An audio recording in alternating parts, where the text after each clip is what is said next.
هو على ذمه بيراميدز الاهلي دخل ليه؟ بنتكلم في جزئيه مش عايزاه في جزئيه. خلاص النادي الاهلي مش هيقول لك انا هم 10 قروش، خلاص مش هدفع اكتر من كده. طب يبقى مش هياخده، ما ياخدوش.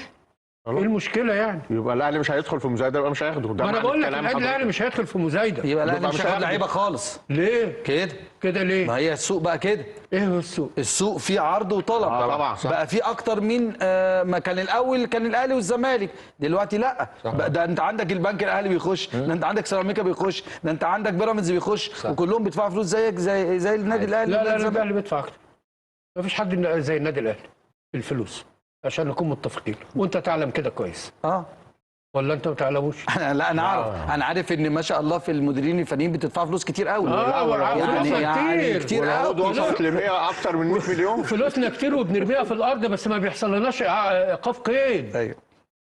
هو انا عندي سؤال، انا عايز اطرح سؤال. ايقاف القيد ده عشان الفلوس اللي عليك. ايه علاقه ايقاف القيد يا كابتن اكرامي بالموضوع؟ ما هي كده. يعني انت بتقول فلوسنا كتير، بنقول لك انك انت عقودكم وصلت فوق ال 100 مليون. صحيح هي ب 5 مليون في اتحاد الكوره. انا بتكلم على المدربين اللي مهيب اثرها. ان المدربين بياخدوا فلوس. احنا فلوسنا كتير انت مبسوط يعني بالمدربين اللي بيجي ياخدوا فلوس؟ طيب بس مش مبسوط برضه بايقاف القيد. طيب انا عندي بس